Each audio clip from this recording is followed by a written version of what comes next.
I would like to introduce the first of our candidates, and that's Senator Jonathan Smith. He's our representative in constituency number 28, which is Warwick West. And Senator Smith brings a number of things to the table. He's a former Commissioner of Police. He's also our representative in the Senate for National Security, and he has an extensive background, none of which I'm going to elaborate on tonight because, as I said earlier, I'm going to keep my comments to an absolute minimum.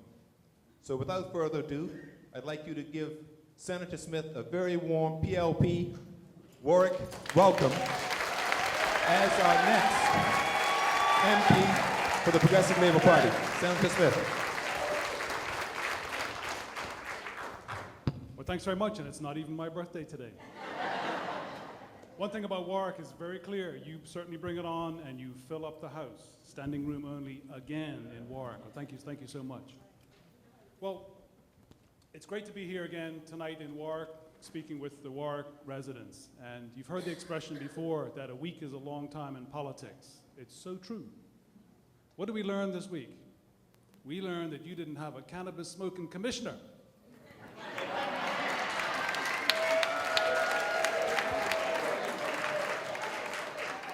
I bet that really surprised you, huh? The other thing I've learned about canvassing up in Warwick, Warwick is one tough area. In 2003 in Warwick West, you elected somebody, he lasted 4 years, he went to Canada, Neville Darrell. Then in 2007, you elected somebody else. And I understand that the governor's now doing a constitutional review because he wants to figure out how you ended up with 3 MPs in Warwick West. Mark Pettingill, UBP, Mark Pettingill, BDA, Mark Pettingill, OBA.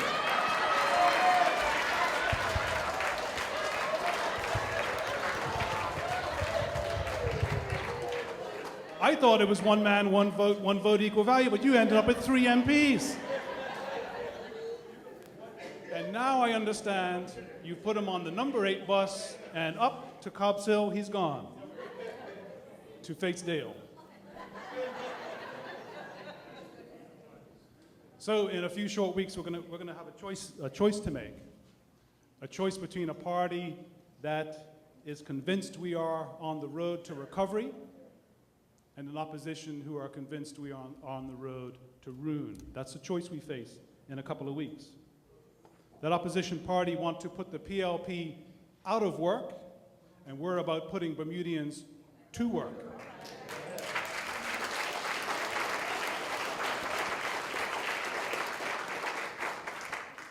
And we have an opposition that believe that one word, change, is a good enough resume to vote him in. Is it? No. They believe that one word, change, is a good enough resume to get in. And yet we discover in another area of Warwick just a few nights ago that they actually can't debate the issues very well.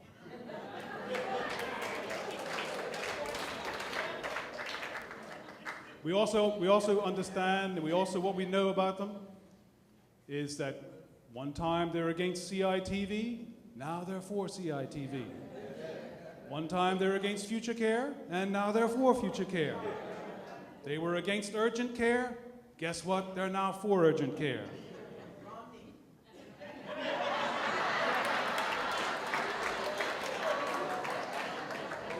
Well, I've got to scratch that one off now. They were against the EEZ, and now they're for the EEZ. They were against too much debt, and then in an interview last week, you heard the shadow minister say, he may have to go into debt too. And one thing they keep denying, what they said in a public meeting in this very hall in August 2011, was they were asked the question, what's going to happen with your overinflated civil service? And they replied, everything is on the table, meaning job cuts. So they were against that now, against that then. Now they've come out and said, there'll be no cuts in the civil service. So change is not good enough as a resume to get you elected. So on the 17th, I believe we're going to continue a journey. And if you think for a second about train tracks. Train tracks are made of steel. They're very strong. It's built on a good foundation. It has a beginning, and it has a destination. And the Progressive Labor Party journey started a long time ago. And the train arrived at a particular station in 1998.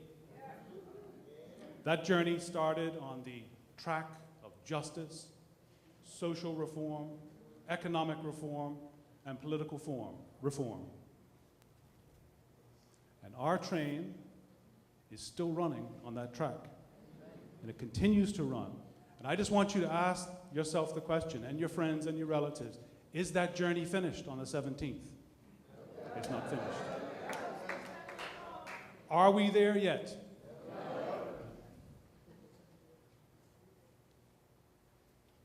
That's the choice that faces us on the 17th. And some people are asking the question because they're a little bit uncomfortable right now. They're asking the question. It may be nobody in this room, but there are some. They're thinking about getting off the train because there's a conductor on the platform. And he's got a sign up that says, "Next destination, change." And I'm here to say tonight, there is no place called change. There is no destination called change. There's no train stop called change. It's not going to happen. So don't be fooled about that conductor on the platform who's saying, "Come with me, get on my train. Come with me, get on my train. We'll fix this and we'll fix that, but we're not going to tell you when, and we're not going to tell you how."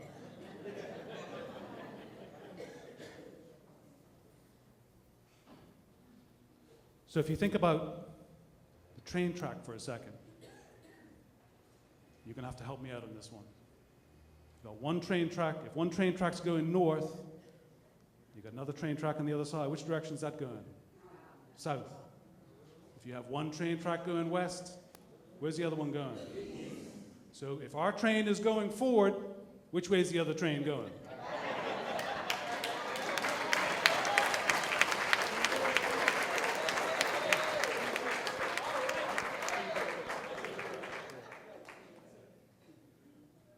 But I do recognize, in the few minutes I've got left, that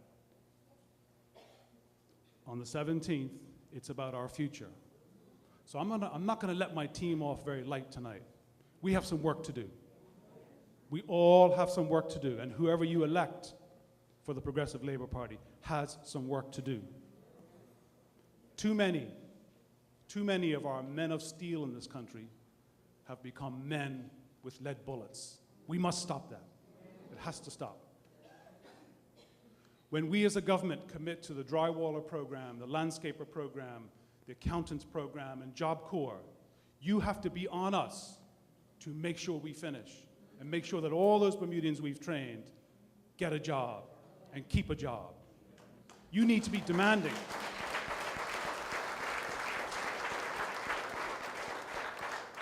Because this next 5 years is going to be tough, and you need to keep on us. Support us, keep on us, keep us on our game. When we make a commitment to go into a partnership with the Salvation Army to provide homeless accommodation, we need to deliver in the next 5 years. We must never forget those who are struggling today to find work. We must never forget those who are struggling today to pay their September Balco bill. We must not forget as a government. And hold us to account, please, on the 17th. Hold us to account, support us, and make sure we're very clear on the work for the next 5 years. Because you've got a team that can deliver and will deliver in this next 5 years.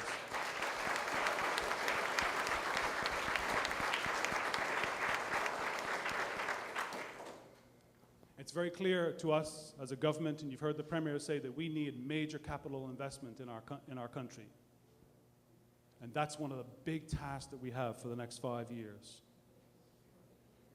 One of the other things we've committed to do, and which we will do, is end discrimination of our Bermudians on the basis of age and sexual discrimination.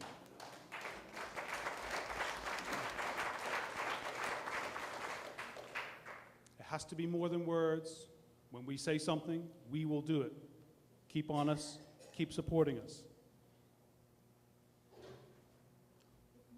One of the other tasks we have to do for the next 5 years is our National Tourism Plan under Minister Furbert. One of the things that we have to deliver on two main planks of what the commitments we've made is to get major capital development in Bermuda and to build our National Tourism Plan to get our tourism numbers back up. Another one of the commitments we've made is work permit policy revisions, because we recognize that there must be a contingent of foreign workers here holding down particular jobs that we're not holding down. We as a government have committed to give the country a referendum on gaming. We have to do that. We have to make that happen. At the back of the room tonight, there are copies of the government's 10-point plan. For anyone who hasn't seen it, I strongly recommend you pick up a copy at the back. That's pretty much spelling out our strategy for the next few years. But we can't do this alone. We have to rely upon your support. And the last point I'll end with is one that's been close to me for the last couple of years, is our government's commitment to end conscription. It has no place in the 21st century.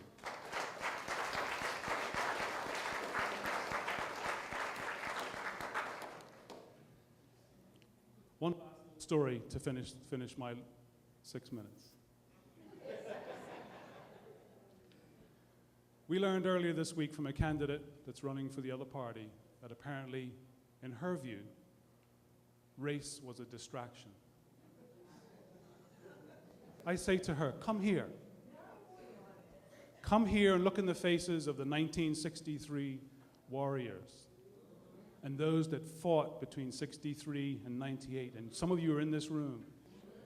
And fast forward to 2012 and come here and ask that question whether race is a distraction.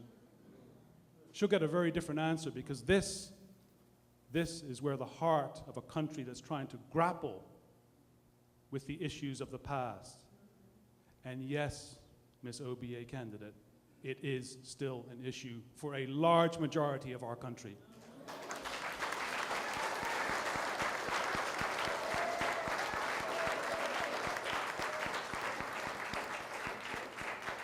So I use the analogy of a train tonight for a very deliberate reason. It gives me a nice way to finish the night. On the 17th, come on board. We've got work to do.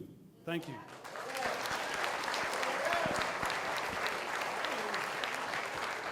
Thank you, Senator Smith.